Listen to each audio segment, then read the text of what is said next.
CIS245. This week is, even though we didn't meet on Thursday, still need to finish some things up before due dates on this week is going to be moved from Sunday to Wednesday. Well, my name is Professor Chuck Conk. I'll be with you the next 15, 16 weeks. This course is on programming Android for mobile devices using Kotlin, which is a new programming language for Android. If you've had Java before, it works with Java. If you've not had Java, no problem.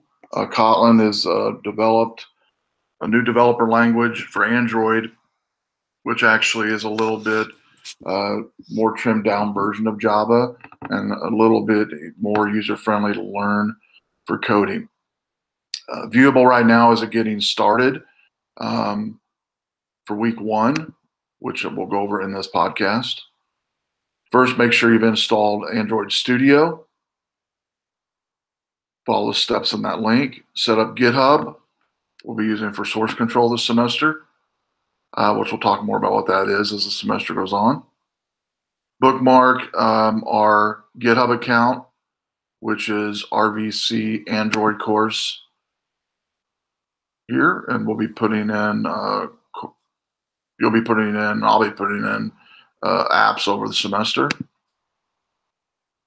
Kotlin.org, kotlinlang.org, and try Kotlin. Bookmark those. Sites we'll be using quite a bit. The Try Kotlin is an online IDE for Kotlin that we'll be able to use for simple syntax and logic for Kotlin language. And then Kotlin Lang is the official website for Kotlin. 3 steps in following, or the steps, about 3 or 4 steps of following Android 3 for Mac or PC.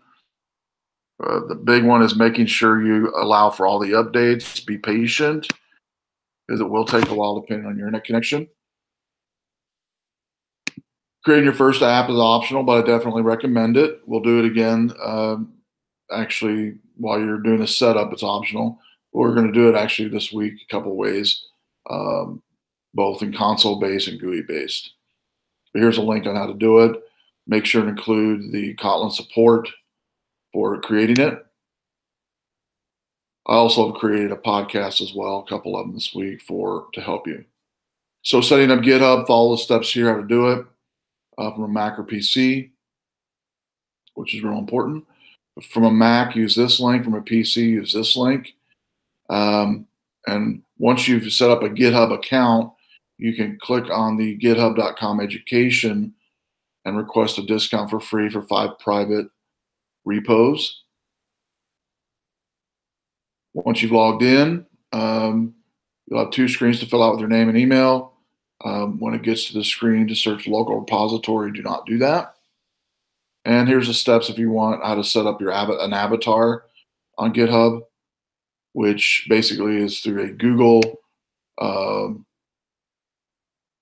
anywhere you use Google or any type of WordPress or Facebook or Twitter logins. If you have a Gravatar set up, that profile you set up on Gravatar will follow you throughout all of your sites without having to recreate a profile.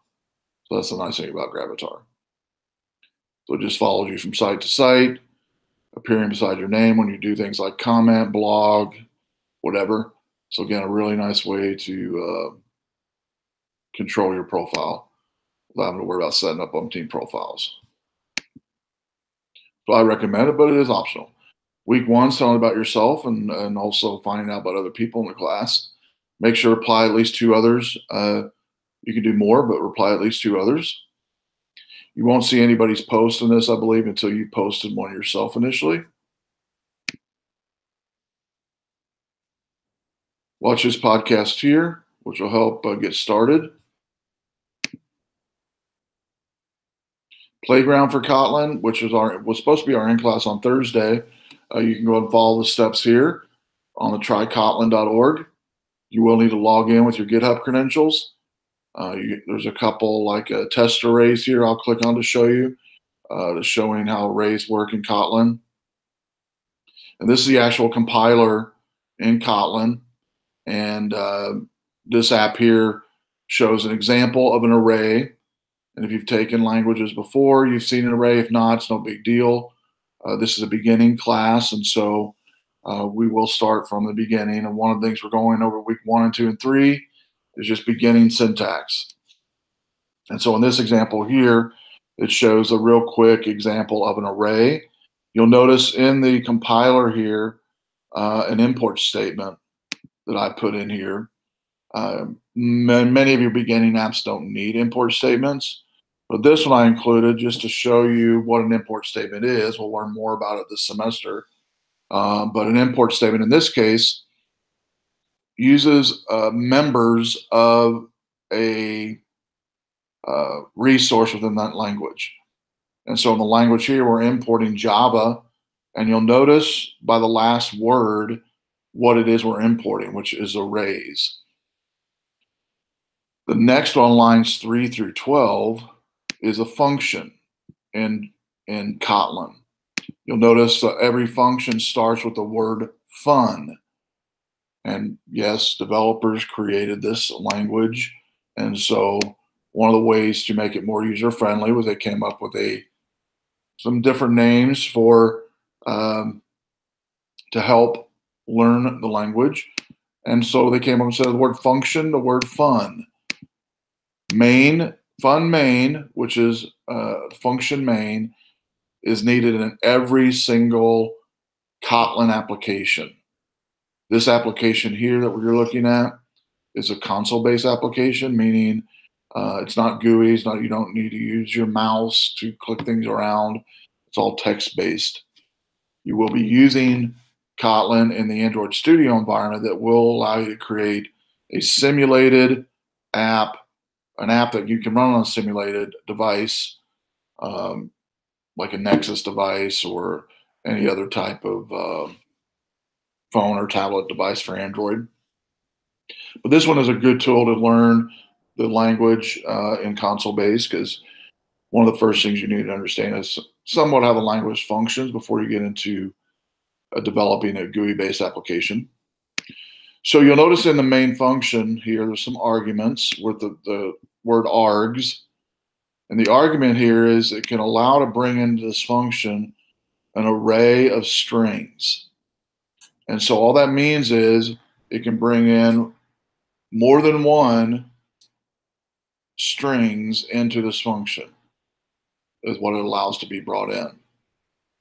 The first line here prints out an array or calls an array function called print names of Chuck, Ted, and Joe. Chuck, Ted, and Joe is an array that I'm pushing to this function here called print names. Same argument as the main, you'll notice. And what it's doing here is a for loop. It's doing a for loop.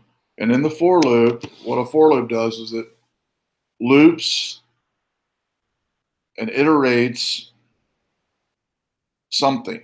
In this case, it's iterating the array that's been brought in. And so this array here that's brought into this function print names is going to be brought in right here, args here. So when this is called, print names, comes into the function, puts all the array content, which is Chuck, Ted, and Joe, into args. The for loop says for name in args. So this is for every object in args. So it's going to start with an array always starts with 0. So it's going to be 0 for Chuck, 1 for Ted, 2 for Joe. So it's going to loop 1 or 0, 1, 2. Name is going to give an individual item of args, which is the array, Chuck, Ted, and Joe. So the first one, for names in args, is going to be Chuck.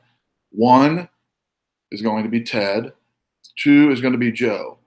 So this print line statement, PRNTLN, all lowercase, will print to the screen, hello, begin quote, hello, comma, and then $name is the variable.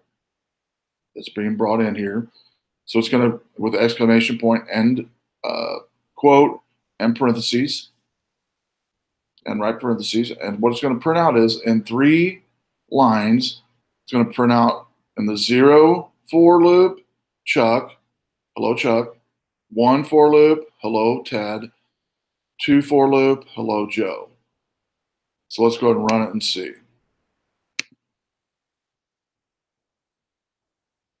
There we go. Hello Chuck, hello Ted, hello Joe. You'll also notice it printed out some other stuff here.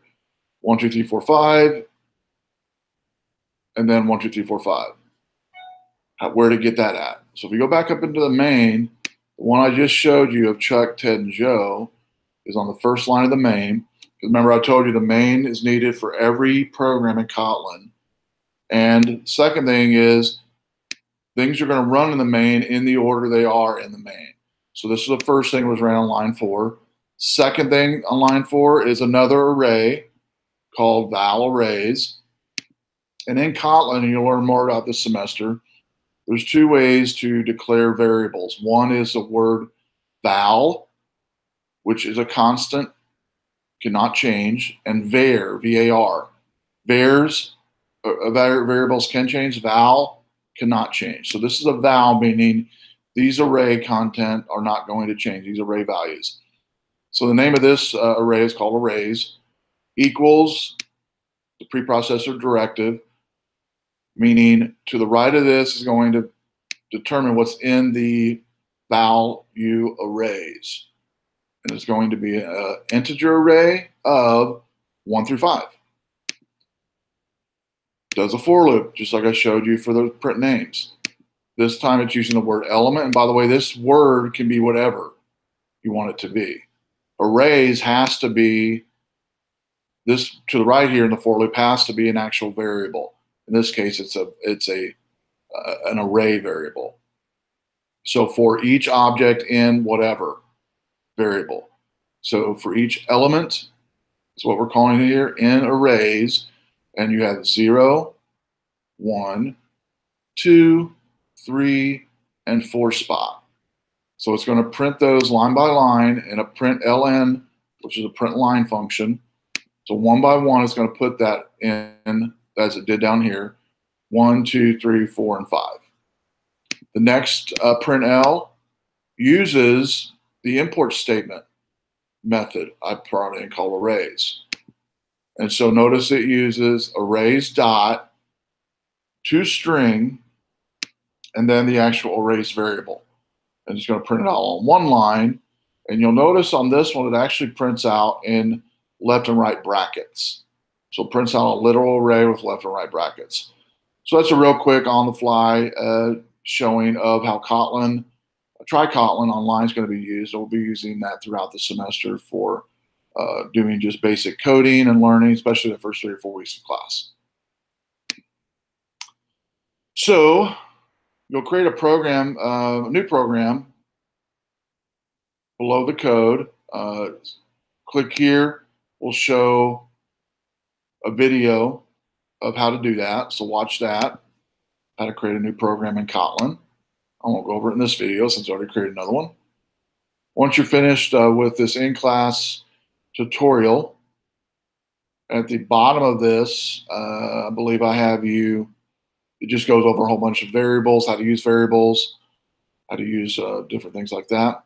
You're going to submit both URLs. And what's nice about the Try Kotlin is when you get finished with an application or program in Try Kotlin, it actually gives you a URL that you can share with people. If you look on the overhead, on the browser here, this link here is my unique link to my Try Kotlin example.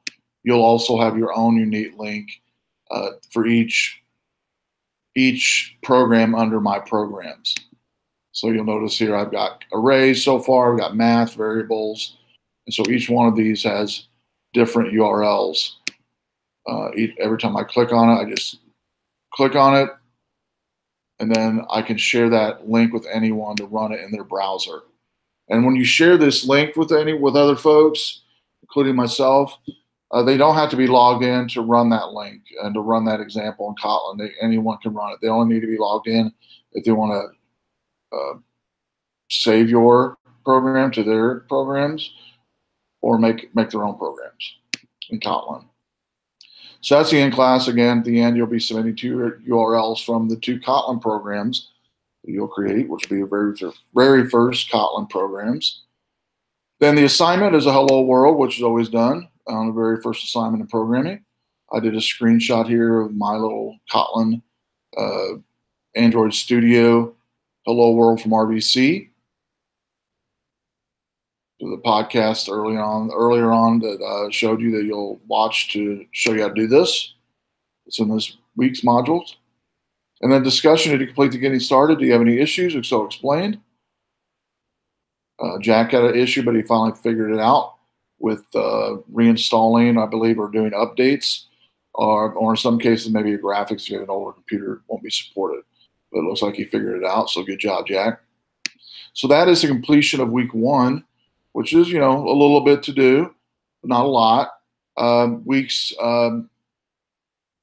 2 through the end of the semester, I've almost completed to go live. I'll show you here, even though they're not linked on the start page there.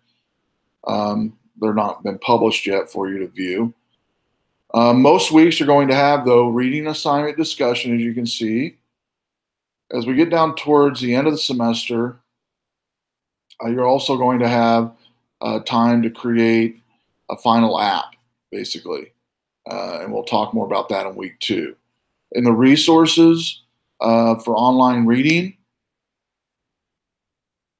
this is just online reading that you can bookmark. A couple of these I've already had you bookmark in, I believe, the getting started. The style guide wasn't in there, and the examples here wasn't in there as well, which I recommend bookmarking. Downloads, just some links you've already gotten already. Android Studio, try Kotlin. The one that I do recommend, but it's not required, is IntelliJ, which is actually the company that creates Android Studio and helped create the Kotlin language. And so we're not going to really use it in class this semester, but it is a good secondary tool to have for Android development. It also supports other languages as well, besides Kotlin, other syntax and things of that nature. And it's good for just basic coding in general. Tutorials, if you're interested in IntelliJ, they've got a tutorial here for that. And then another tutorial for examples for Kotlin Android Studio. And then help, please help issue here to be answered, or place help issues here to be answered. I've already placed one in here, which is I got this when I was installing on one of the machines on IntelliJ and found out the fix, and so I put that on here. So any type of help issues, if you have a help issue, you can post it here and try to find the answer for you on there, or you can find the answer and we can post the answer here as well.